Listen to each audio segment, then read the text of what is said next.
Donc l'entreprise de charpente de couverture Montégut a été fondée par mon grand-père, donc Roger Montégut, qui a travaillé de 1926 à 1986. Il avait à l'époque un seul salarié. Mon père a pris la suite dans les années 50-53 et j'ai eu la chance à mon tour de travailler avec mon père et mon grand-père puisque j'ai commencé moi à travailler dans les années 81-82 et aujourd'hui j'ai la chance d'avoir à mes côtés 9 salariés avec un stagiaire souvent, parfois un intérimaire et ma compagne donc Elisabeth s'occupe de tout ce qui est partie administrative et me soutient au niveau du commerce, afin des relations avec les clients, les fournisseurs, la banque. Entre 8h moins le quart et 8h du matin, on fait donc un briefing autour d'un café. Ils savent quelle va être leur journée. Et quand le chantier démarre, bien sûr, je suis à leur côté pour faire la première mise en place du chantier, présenter l'équipe aux clients et au fur et à mesure de la journée, je passe systématiquement 1 à 2 fois sur les chantiers et je mange ensuite à midi avec mes salariés. J'y tiens énormément, comme ça me permet de refaire le point. Je délègue énormément, je fais confiance à mon personnel qui pour moi est efficace et sur ces personnes-là, il y en a 4 qui se sont installés. Pour mon activité, c'est surtout de la charpente bien sûr parce que c'est le cœur de métier. Ça représente, je dirais, 25-30% de l'activité.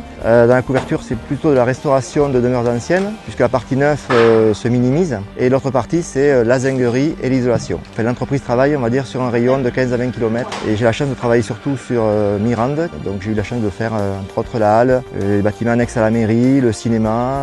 Mes clients sont majoritairement, on va dire, des particuliers qui restaurent leur maison, un petit pourcentage de communes ou de communautés de communes, savoir 10 ou 15%, et ensuite c'est donc des appels d'offres. On a fait la démarche garante de l'environnement, donc RGE. Par l'intermédiaire de la maison de l'artisan, j'ai pu faire donc ce stage FIBAT et d'être qualifié Calibat, ce qui me permet de faire des dossiers pour que mes clients aient la possibilité de toucher des aides au niveau des avantages fiscaux. Et pour moi, c'est une opportunité puisque ça permet de faire des travaux d'isolation et de restauration du bâti ancien. Je fais partie du conseil municipal de mon petit village de Hydra-Caspaillès depuis 25 ans. Je suis aussi élu à la maison de l'artisan en tant que responsable de la section charpente, couverture.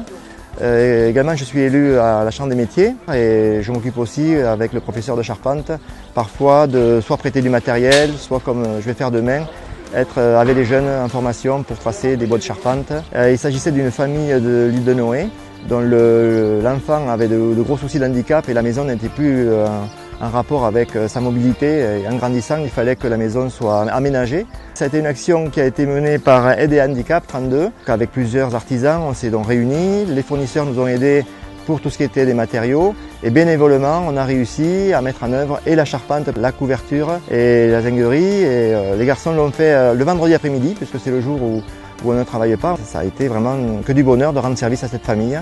J'envisage dans les 3-4 ans à venir de pouvoir transmettre mon entreprise avec un jeune d'entreprise qui a 35 ans aujourd'hui et qui serait intéressé. Ça serait très valorisant à la fois pour mes ascendants, mon père et mon grand-père, et puis pour mes clients, de savoir que l'entreprise perdure.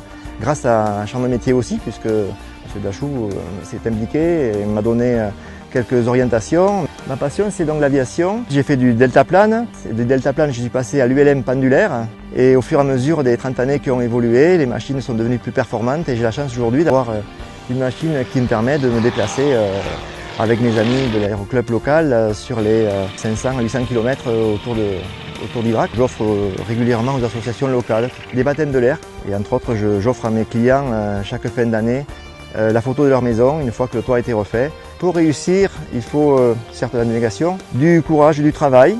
Il faut s'entourer de gens compétents, avoir confiance à ces gens-là, les former s'ils ne le sont pas. Il faut surtout écouter à la fois les clients, les collègues, puisque moi je considère avoir plus de collègues que de concurrents, et toujours essayer de se remettre en question avec la technologie. Donc je travaille à mi-temps, comme je me dis souvent, de 7h du matin à 7h du soir.